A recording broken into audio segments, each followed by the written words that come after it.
This video is a recap of the world of concrete, and I'm going to talk about automated construction. 2024 was an amazing year. I hope you were there. If you're not, I'm going to give you some insight into that. But the world of concrete's an awesome place.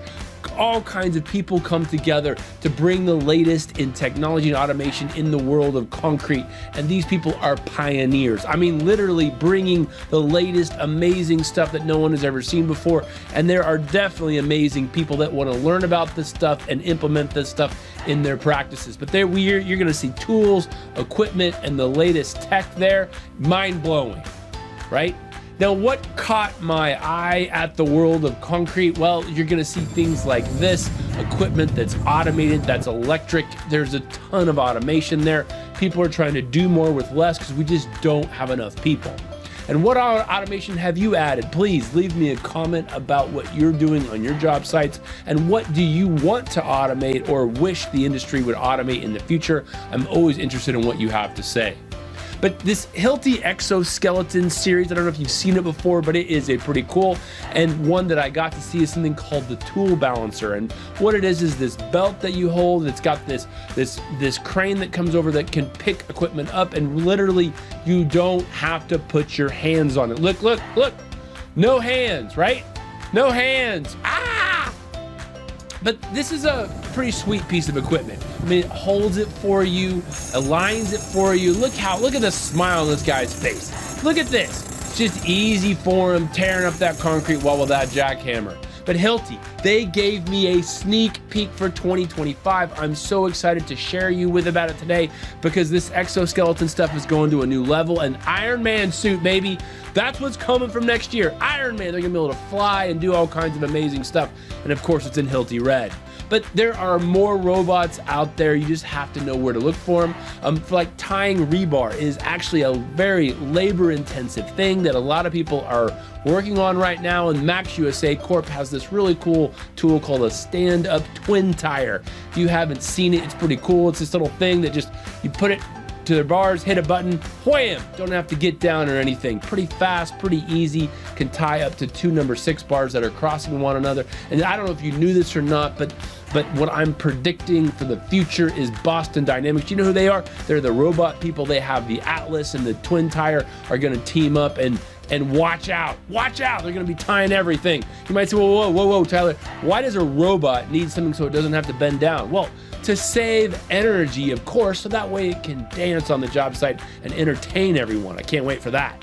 So on top of that, 3D printers are really automated construction. They're robots that are doing amazing things right now, but one of the big beefs or things that people complain about is 3D printers are not portable enough. It's hard to move them from place to place to place. And there is a company out of France that's working on this called Construction 3D, and they have this printer that looks something like this. Pretty unique, pretty different looking robot arm 3D printer. And there it is from the side, and that has tracks on the bottom. It has these legs on it. It has this big arm that comes up and over, and to me, looks like a scorpion. Call this thing the Maxi printer, right? But I think it's misnamed. I mean, seriously, I think it's misnamed. I think it needs to be called the Scorpion printer. So around the world, start calling it the Scorpion printer and tell them Tyler told you, right? I don't know these guys, but tell them anyway.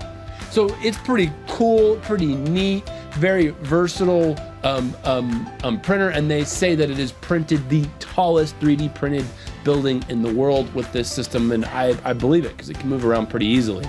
But there's automated art out there as well, right? This Red Art Technologies has this really, really cool concrete automated carver out there. So if you want to engrave or leave a surface inside there, it is in action. You just set it up to a computer and it starts to carve away. There it is in 3D spinning around. Pretty cool. Just a CNC type machine that is portable. It runs off a drill.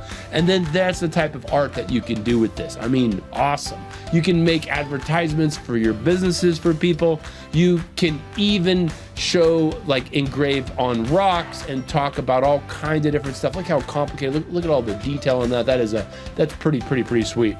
And there is also minimizing repeat work, because we can automate things all we want, but if we have to repeat our work again and again, that's not helping anyone. And so when we tie our rebar cages, one thing we need to do is cover those rebars, usually with caps, so people don't hurt themselves, impale themselves, or fall on things like that. And VariCap is one company out there that is pretty cool, and they have this really sweet ring that fits on the bottom of their caps. And what that ring does is it helps center the bars, and so you can actually bend over the entire rebar cage and they don't fall off. They don't fall off. It's pretty cool. So what would you do if you did not have a ring type cap? Well, what happens all the time is they fall on the ground. Then people put them up, put them back, and they fall on the ground. And you hope someone doesn't come by and give you a fine because they're on the ground. You hope that they stay in place where they can protect people, or you can duct tape them in place, but who wants to do that? So this VariCap can save you a lot of rework, which is pretty awesome. But what cool stuff did I bring to the World of Concrete? Well, I had my own booth. Thank you, World of Concrete and Cementech. I had so much fun there as well. And we had the Phoenix that we were showing off and letting people see it in action. The Phoenix is this super hot kiln, right? 1500 degrees Fahrenheit, where you flame broil the concrete and we cook the concrete. But why do we do that? Because we're gonna measure the water that's inside of that concrete. We're gonna calculate the water cement ratio, which is a critical importante parameter for our concrete. And people ask me all the time, can it cook a fill in the blank? They love to say pizza, but we wanted to try a steak in it. Can it cook a steak?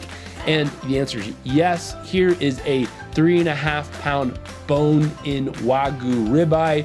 Boy, it was awesome. What a great dinner that was. If you want to learn out more, you can look it up here at concretephoenix.com. But automation's coming, ladies and gentlemen. It is coming.